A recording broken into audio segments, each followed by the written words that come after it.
Aujourd'hui, l'objectif de la vidéo est la suivante, c'est tout d'abord définir la durée effective du temps de travail ainsi que son amplitude, définir la durée maximale quotidienne et hebdomadaire, préciser les droits au repos et enfin préciser les droits au congé.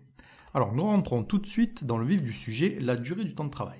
Alors, tout d'abord, il faut savoir que légalement, la durée du temps de travail est égale à 35 heures par semaine.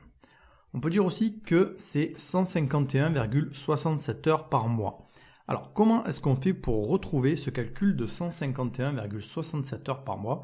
Surtout, on ne fait pas 35 x 4 car tous les mois ne sont pas composés exactement de 4 semaines. Donc ça, c'est un calcul qui est absolument faux. Voici le bon calcul qu'il faut faire. Il faut d'abord partir des 35 heures par semaine. On va multiplier par 52 parce que dans l'année, il y a 52 semaines. Et ensuite, on va diviser par 12, qui est le nombre de mois de l'année. Donc, une fois qu'on a fait le calcul 35 x 52 divisé par 12, on va bien retrouver un montant de 151,67 heures par mois.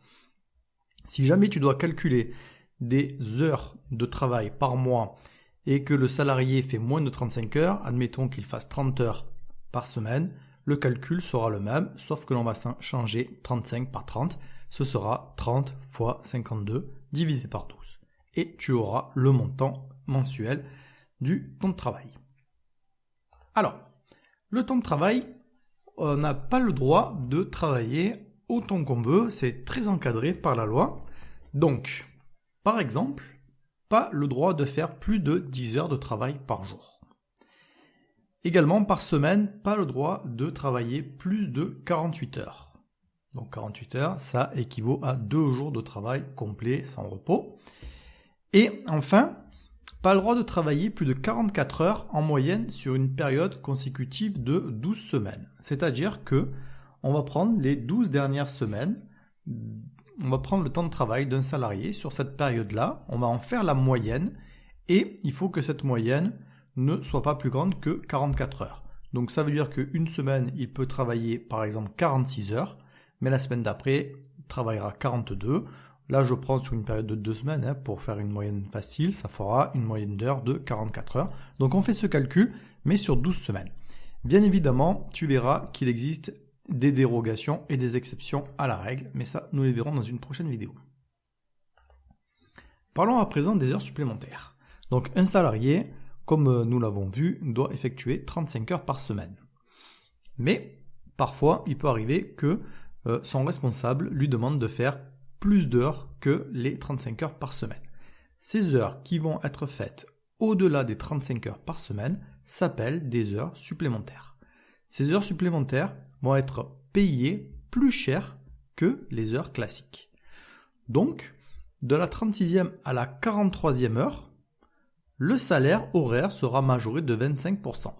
Par exemple, si tu gagnes 10 € de l'heure, les 35 premières heures te seront payées 10 €, mais de la 36e à la 43e, tu seras payé 12,50 €, c'est-à-dire 10 € plus 25% de ces 10 € en plus. Si tu travailles au-delà de 44 heures, donc à partir de la 44e heure, le salaire sera cette fois-ci majoré de 50%. Donc tu ne gagneras plus 10 €, mais 15 € de l'heure. Alors attention le petit piège, si tu travailles 46 heures, les heures de la 36e à la 43e sont majorées à 25%. Et ensuite, c'est uniquement la 44e, 45 et 46e qui seront majorées de 50%. Donc ne te trompe pas quand tu fais tes calculs. Alors, nous avons vu le nombre d'heures travaillées, mais il y a aussi, encadré par la loi, le droit au repos. Alors les droits au repos, il y a plusieurs périodes de repos. On va voir les principales périodes de repos. Donc tout d'abord, la pause minimale. La pause minimale, elle est de 20 minutes toutes les 6 heures de travail. C'est la pause minimale qui est prévue par la loi. Ensuite, entre 2 jours de travail, le salarié doit se reposer au moins 11 heures. 11 heures consécutives. Donc ça veut dire que par exemple, il finit son travail à 18 heures. Il faut qu'il y ait un repos d'au moins 11 heures avant de pouvoir retourner sur son lieu de travail. Ensuite, par semaine, pas le droit de travailler plus de 6 jours consécutifs. Il faut au moins qu'il y ait un jour de repos, donc on y arrive, c'est le 24 heures de repos consécutifs par semaine, donc c'est-à-dire une journée complète, auquel vont venir s'ajouter les 11 heures entre 2 jours. Donc cela signifie que par semaine, il y a 11 heures tous les jours de repos, plus, on va dire, pour ceux qui prennent le week-end et qui ne travaillent pas le dimanche, il y a une période totale de 35 heures de repos. Alors, en plus de ces droits au repos, il y a aussi ce que l'on appelle les jours fériés. Donc, les jours fériés, en France, il en existe 11. On peut citer par exemple le 1er janvier, le jour de l'an, le 14 juillet, le lundi de Pentecôte, le lundi de Pâques, etc., etc.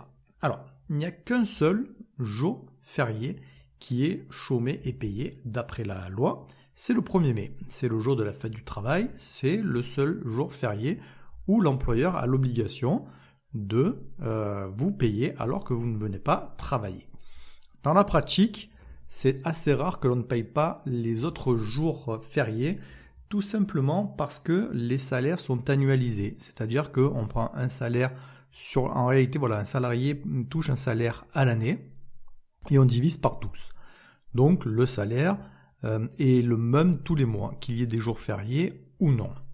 Voilà. Mais il existe encore quelques entreprises qui payent au jour le jour et par exemple le 1er mai est le seul jour férié à être chômé et payé. À présent, abordons le cas des congés. Alors, les congés payés, les salariés ont droit à 2,5 jours de congés payés par mois de travail effectué. C'est-à-dire que si tu rentres dans une entreprise, au début, ton compteur de congés payés, il est à 0. Et puis tu vas travailler un mois, à la fin du mois, tu auras gagné 2,5 jours de congés. Au bout de 2 mois, tu auras gagné 5 jours de congés. À la fin de l'année, quand tu auras travaillé une année complète, tu auras donc accumulé le droit au congé payé. Tu auras accumulé un montant total de 30 jours ou de 5 semaines de congés que tu pourras poser. Nous allons voir à présent les autres congés. Donc d'autres congés exceptionnels peuvent être octroyés aux salariés. Par exemple, à l'occasion de mariage, le salarié se marie, il a droit à quelques jours de congé. Il y a une naissance alors de ses enfants ou de ses petits-enfants, il a également droit à des jours de congé. Il y a ce qu'on appelle aussi par exemple le congé de maternité, qui est égal à 16 semaines au total de congé. Le congé de paternité, alors qu'il lui est plus petit, il est de 11 jours. Ensuite, on peut parler des congés sabbatiques. Et puis, il y a d'autres congés en fonction de ce qui se passe dans la vie du salarié.